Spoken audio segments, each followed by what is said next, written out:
Hi everybody! For those of you who don't know me, my name is Nicole and I am a student at Western Oregon University. I am an intern at the Student Success and Advising Center, and I am making these videos as a workshop for increasing motivation and time management in college students. Before this, I filmed and posted a motivation video, so if you haven't seen that already, go ahead and watch that one before you watch this one. I will put a link to that video both as a pop-up here in the corner, and then I'll also put it down in the description below for you to watch. So with motivation comes time management. These two really work hand in hand. If you manage your time well and you have a good working routine, you will be more motivated to get things done and work with that routine. This is why learning the skill of time management is so important. In this video, we will discuss how to manage your time and figure out what methods work best for you, and some methods to feel more confident in your time management skills and abilities. We're going to start off with an ask and reflect. After I ask each question, make sure to pause the video and either think about this question and your answer or write it down. After that, go ahead and press play on the video and go on with the next one. My first question is, why is time management so important? My second question is, how are some ways that you're managing your time right now? So now we're going to hop right into an activity. So we're going to start right off by creating some schedules based on some things that might come up throughout the day. This will allow you some practice to create your schedules and then adapt to new situations that you have to give your attention to. I do have a template for this activity in the description. Please pause the video and find that link in the description and go ahead and click on it. When you click on that link, you should get here, and if you want to print it out, go ahead and hit that printer button, and then it's gonna open up as a PDF when you hit that button there. It may look different depending on your computer. And then you're just gonna go down to File and Print, and you could just print that out, and then you can make your edits on your piece of paper. If you do not want to print it, go ahead and hit Open in Google Docs, and then it will open in a Google Doc. And go ahead and go to File and make a copy, and then you can rename it whatever you want. Please do make a copy, because if you do not, then it will save your changes and everyone will see those and they won't be able to make their own. When you're done with that, go ahead and play the video and we will get started with this activity. Now I'm going to give you a lot of directions for this activity. After each direction, go ahead and pause the video, think about what you want to do, and then answer on your piece of paper or your laptop or however you're doing it. Then after you've done that, go ahead and press play and we will go on to the next direction. If you ever get lost, you can always just go back and see what was said before. First up, I want to show you an example of how to do this activity. So the first thing that you're going to do is create your first initial schedule for tomorrow.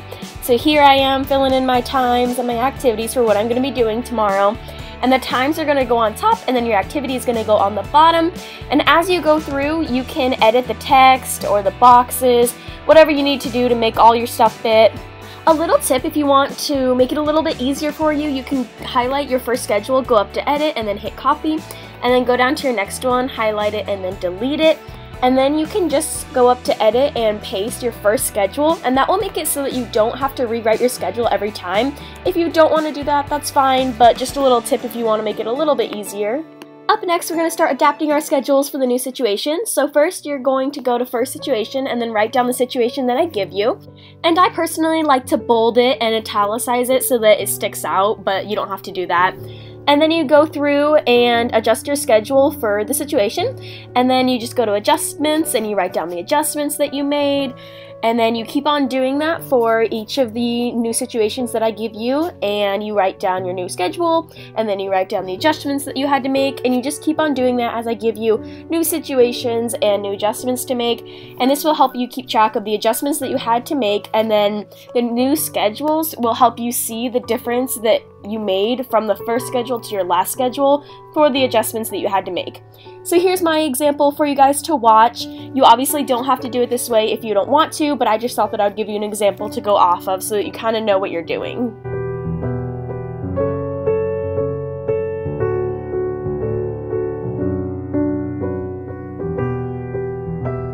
As you can tell here, I did have to create some more boxes, and unfortunately you can't just expand it or add new boxes, so you do have to highlight all your stuff and then copy it, and then delete the box and create a new table, and then paste your things in there again and kind of adjust it. It's a little bit annoying, but Google Docs isn't the best with tables, so that's something that you might have to do when you get to the point where you need to add more boxes.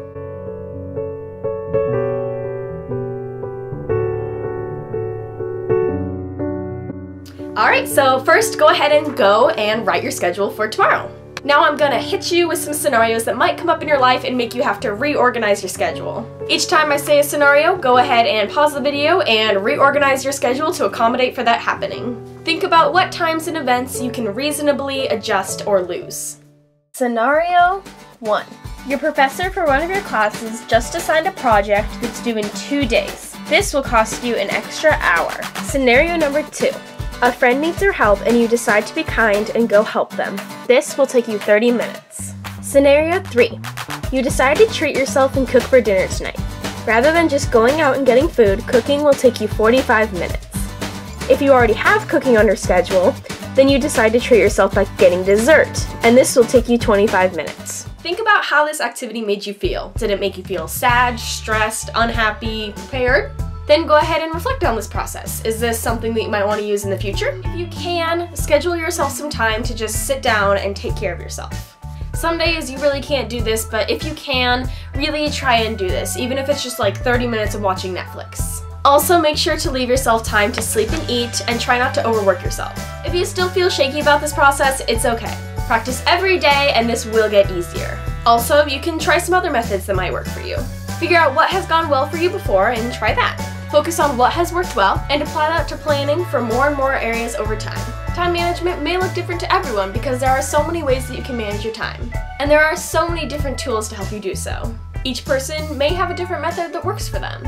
You should define what method works best for you and use that method. For more information on additional time management resources, there are some links down below, and then also you can provide your email on the survey that we have down below and you can get an email back providing you some more resources.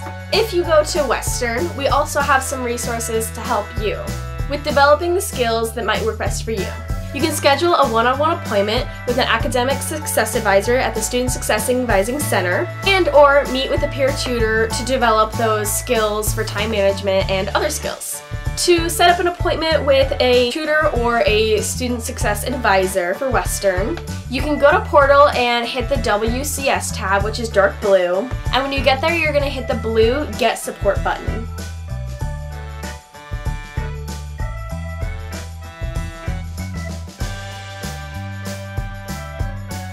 If you do not go to Western, your school might also have some similar resources, and you should look into that. Up next, we have a personal experience. Personally, what I have found that works best for me is having a to-do list in my notes on my phone. I update that every week with the homework that I need to do this week. As for chores, I usually make a specific day to do them, and I do them on that day of the week, such as like laundry, or dishes, or taking out the trash. Or if it's something just for that one day, I usually plan that in my schedule when I'm planning my day the day before. Sometimes I also set a reminder on my phone just in case I forget. I also plan my entire week roughly at the beginning of the week. And then I also have a month-by-month calendar that I use for like general events. Planning ahead is the best method for me to get ahead and know what I'm doing. Up next, we're gonna do another activity. In addition to managing your schedule, another time management skill is creating a priority list. Creating a priority list may help you define your short-term goals and allow you to know what you need to do that day. Please get out a piece of paper to create your priority list. Go ahead and pause the video to prepare, and then when you're ready, go ahead and press play. First, I want you to list everything that you have to do tomorrow. Then, I want you to mark them have to do, which is things that you definitely need to get done tomorrow, or want to do, which is things that you would like to do tomorrow, but you can push it off if necessary. Also, don't forget to list simple everyday things such as sleeping, transporting, and eating. Go ahead and pause the video to do all that, and then press play when you're ready to continue. Now go ahead and rank your tasks for importance. Go ahead and pause the video to do that, and then press play when you're done.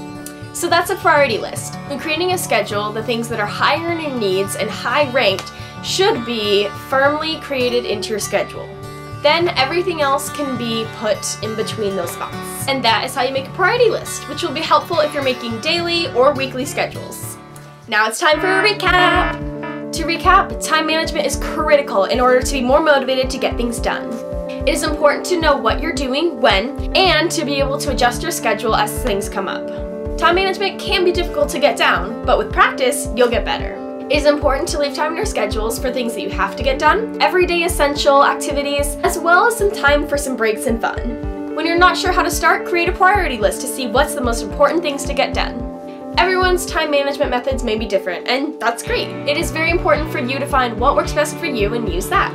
As I said earlier, I do have some other method ideas and other time management videos and articles in the description below for you to check out. And also don't forget that if you are a Western student, we do have student success and advising resources for you to improve your skills. And if you don't go to Western, you should check out the resources that your school or community has available for you. As I just said, don't forget to check out the links that I have in the description down below for some additional resources. Also be sure to share this video with some people who might benefit from it, such as teachers, counselors, students, etc.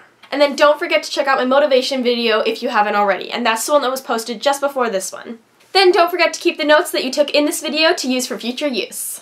If you are able and willing to, please do fill out an evaluation to share with me to know what you learned from this video and what you got out of this digital workshop. The evaluation link is in the description. If you are a WU student, you may also email the Student Success and Advising Center if you have any additional comments or questions. And I have that email also in the description. Thank you so much for watching, participating, and providing feedback.